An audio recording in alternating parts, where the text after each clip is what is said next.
Assalamualaikum warahmatullahi wabarakatuh. Hello everybody, my name is Kartika Puspa Dewi. I'm from PB Literacy. And now I want to explain to you a little bit about Introduction to Linguistics. Before we study about linguistics, we must know what is language. A language is a structured system of communication used by humans. Language consists of spoken sounds in spoken language or written elements in written language. Additionally, a language may consist of other symbolic elements like hand gesture in sign language. Language is all around us. Language allows us to share complicated thoughts, negotiate agreements, and make communal plans. You can think of language as a technology humans manipulate their bodies to produce sounds, gesture, and appearance that encode message using a shared system. How does language work? It's called linguistics. And what is linguistics? Linguistics is the study of language, how it is put together, and how it functions. Various building blocks of different types and sizes are combined to make up a language. Sounds are brought together, and sometimes when this happens, they change their form and do interesting things. Words are arranged in a certain order, and sometimes the beginnings and endings of the words are changed to adjust the meaning. Then the meaning itself can be affected by the arrangement of words and by the knowledge of the speaker about what the hearer will understand. Linguistics is the study of all of this. There are various branches of linguistics which are given their own name, some of which are described below. And linguists are people who study linguistics.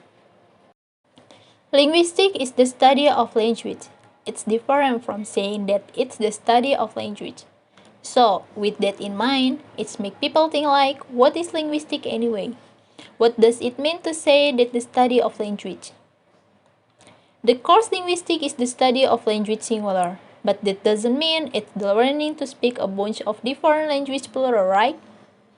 Every human knows at least one language, spoken or silent.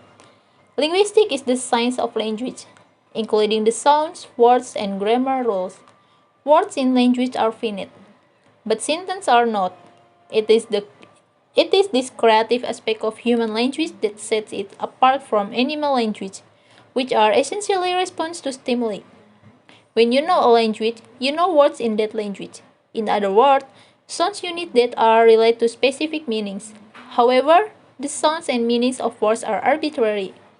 For the most part, there is no relationship between the way a word is pronounced or said and its meaning. Knowing a language encompasses this entire system, but this knowledge, or call it competence, is different from behavior or call it performance. You may know a language, but you may also choose to not speak it. Although you are not speaking the language, you still have the knowledge of it. However, if you don't know a language, you cannot speak it at all. Do you know Noam Chomsky? He is an American linguist, philosopher, cognitive scientist, historian, social critic, and political activist. In fact, Noam Chomsky, whom you've read a little bit about if he starts with the language instincts, famously said, he's not even really all that interested in language, but only in using language is a tool for stating how the human mind works, and if you want to do that, it's a pretty good tool. Linguistics is comprised of several subfields. Within linguistics, then there is a number of subfields, many of which we'll be covering in the course. 1. Phonetics is the study of the sounds of speech. 2. Phonology is system of sounds. 3. Morphology is the structure of words. 4. Syntax is the structure of phrases or sentence.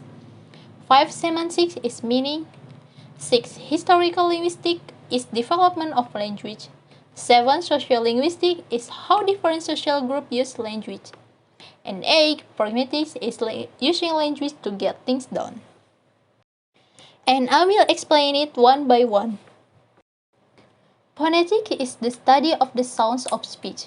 It includes understanding how sounds are made using the mouth, nose, teeth, and tongue, and also understanding how the ear hears those sounds and can tell them apart.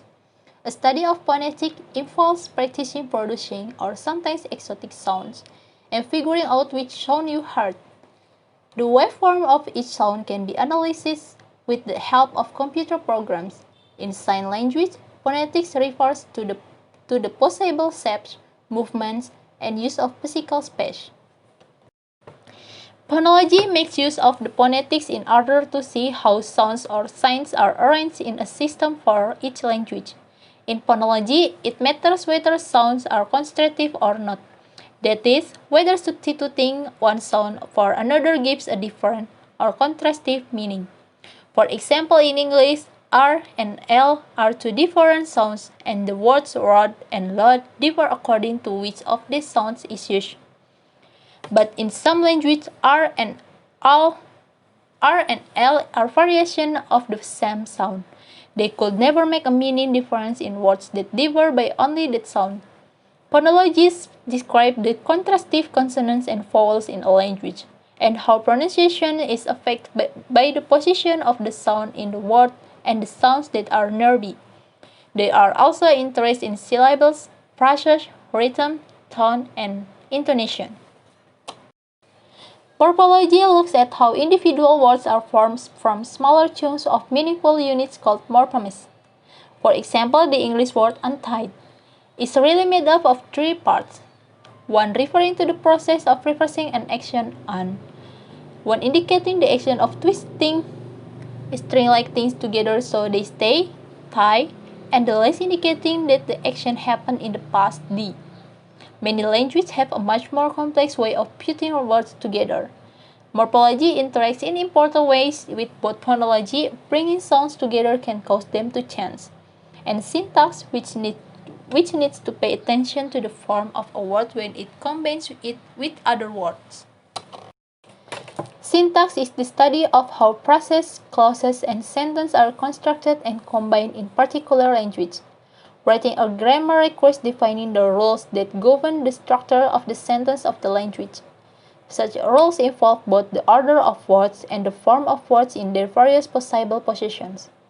There are common patterns among even unrelated languages, and many linguists believe this is the result of general principles which apply to most, if not all, languages.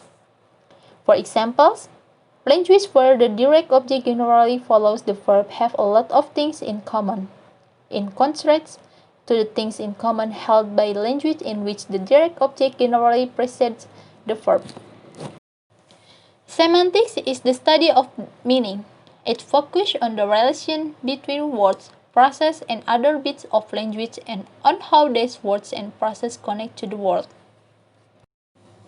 Pragmatics is similar, but it involves the study of how speakers of a language use the language to communicate and accomplish what they want. Pragmatics looks more at the relationship between speaker and listener, which allow assumptions to be made about the intended message, considering, for example, the way context contributes to meaning.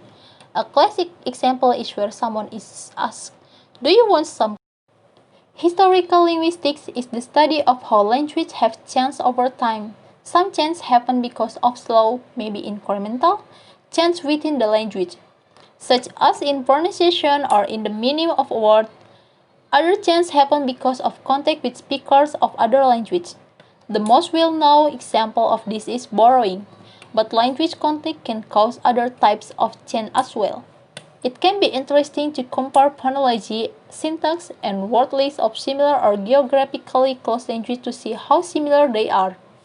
Some linguists then use this information to figure out the pace of the language, such as when two languages split from each other.